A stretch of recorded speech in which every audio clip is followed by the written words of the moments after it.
Good day, family and friends. Today we continue our plan of reading the Bible in a whole year. Today's portion of Bible reading is 1 Samuel 29. The Philistines reject David. Then the Philistines gathered together all their armies at Aphek, and the Israelites encamped at a fountain which is in Jezreel. And the lords of the Philistines passed in review by hundreds and by thousands. But David and his men passed in review at the rear with Ashish. Then the princes of the Philistines said, "What are these Hebrews doing here?" And Ashish said to the princes of the Philistines, "Is this not David, the servant of Saul king of Israel, who has been with me these days or these years? And to this day I have found no fault in him since he defected to me." But the princes of the Philistines were angry with him. So the princes of the Philistines said to him, "Make this fellow return, that he may go back to the place which you have appointed for him, and do not let him go down with us to battle, lest in the battle he become our adversary. For with what could he reconcile himself to his master, if not with the heads of these men? Is this not David, of whom they sang to one another in dances, saying, 'Saul has slain his thousands, and David his 10,000s?' Then Ashish called David and said to him, 'Surely as the Lord lives, you have been upright, and your going out and your coming in with me in the army is good in my sight. For to this day I have not found evil in you since the day of your coming to me. Nevertheless, the lords do not favor you. Therefore, return now and go in peace, that you may not displease the lords of the Philistines.' So David said to Ashish, 'But what have I done? And to this day, what have you found in your servant as long as I have been with you, that I may not go and fight against the enemies of my lord the king?'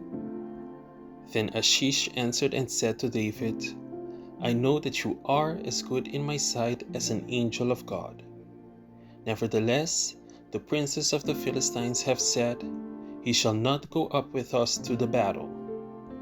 Now therefore, rise early in the morning with your master's servant, who have come with you, and as soon as you are up early in the morning and have light, depart.'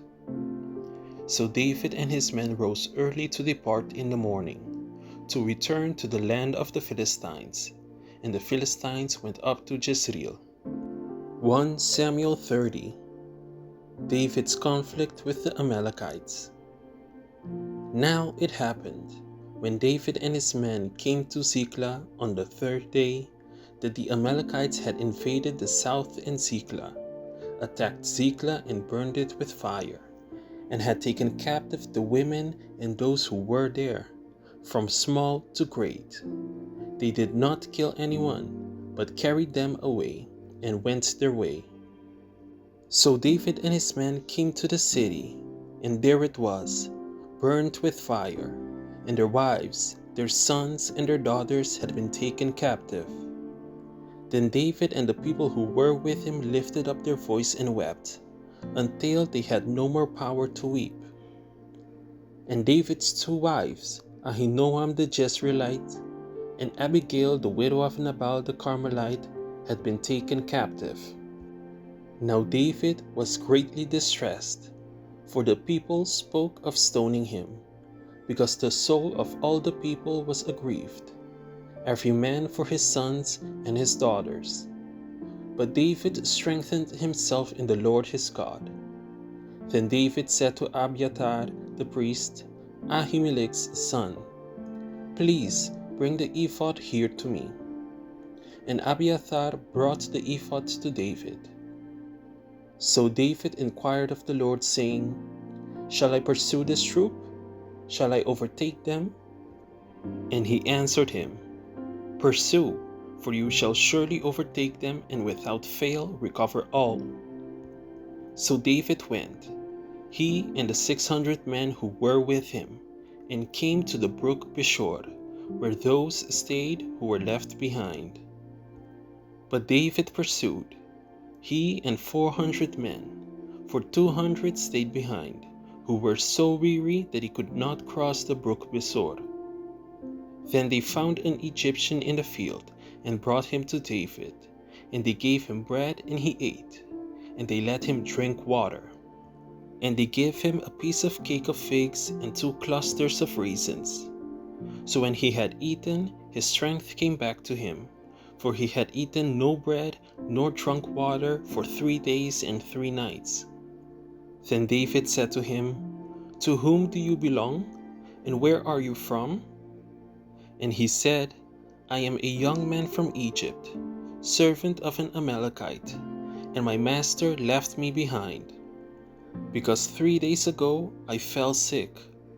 We made an invasion of the southern area of the Jeshurites in the territory which belongs to Judah, and of the southern area of Caleb, and we burnt Ziklag with fire." And David said to him, "Can you take me down to this troop?" So he said, "Swear to me by God that you will neither kill me nor deliver me into the hands of my master, and I will take you down to this troop."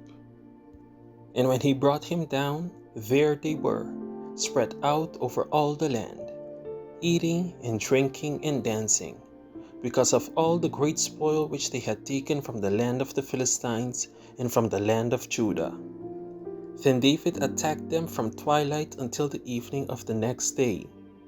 Not a man of them escaped, except 400 young men who rode on camels and fled. So David recovered all that the Amalekites had carried away, and David rescued his 2 wives, and nothing of theirs was lacking, neither small or great, sons or daughters, spoil or anything which they had taken from them. David recovered all.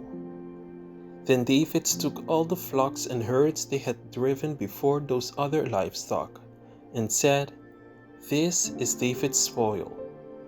Now David came to the 200 men who had been so weary that they could not follow David, whom they also had made to stay at the brook Besor. So they went out to meet David, and to meet the people who were with him. And when David came near the people, he greeted them. Then all the wicked and worthless men of those who went with David answered and said, "Because they did not go with us, we will not give them any of the spoil that we have recovered, except for every man's wife and children, that they may lead them away and depart."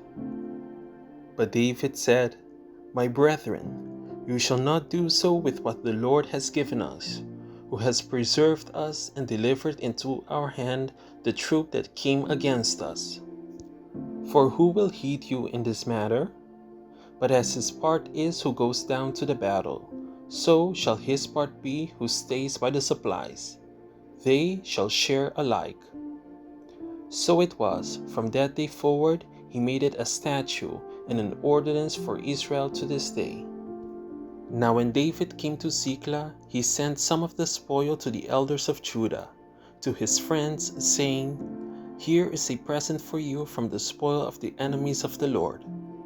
To those who were in Bethel, to those who were in Ramoth of the south, to those who were in Jatir, to those who were in Aroer, to those who were in Ziphmoth, to those who were in Eshtemoa, to those who were in Rachal, to those who were in the cities of the Jeshuralites, to those who were in the cities of the Kenites, to those who were in Hormah, to those who were in Chorashan, to those who were in Achta, to those who were in Hebron, and to all the places where David himself and his men were accustomed to rove.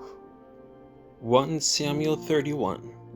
The tragic end of Saul and his sons. Now the Philistines fought against Israel, and the men of Israel fled from before the Philistines and fell slain on Mount Gilboa. Then the Philistines followed hard after Saul and his sons, and the Philistines killed Jonathan, Aminadab, and Malchishua, Saul's sons. The battle became fierce against Saul. The archers hit him, and he was severely wounded by the archers.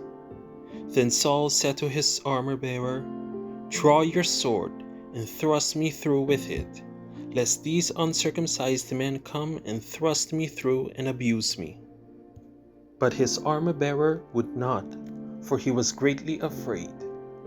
Therefore Saul took a sword and fell on it. And when his armor-bearer saw that Saul was dead, he also fell on his sword and died with him. So Saul, his 3 sons, his armor-bearer, and all his men died together that same day. And when the men of Israel who were on the other side of the valley, and those who were on the other side of the Jordan, saw that the men of Israel had fled, and that Saul and his sons were dead, they forsook the cities and fled. And the Philistines came and dwelt in them. So it happened the next day, when the Philistines came to strip the slain, that they found Saul and his 3 sons fallen on Mount Gilboa. And they cut off his head and stripped off his armor, and sent word throughout the land of the Philistines, to proclaim it in the temple of their idols and among the people. Then they put his armor in the temple of the Ashtaroths, and they fastened his body to the wall of Bethshan.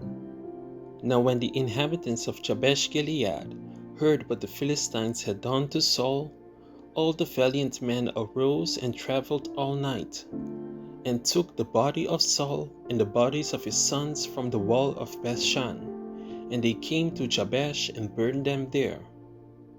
Then they took their bones and buried them under the tamarisk tree at Jabesh, and fasted 7 days. Thank you for tuning in to another daily Bible reading video. Be sure to come back tomorrow when we dive deeper into the next chapters of God's Word.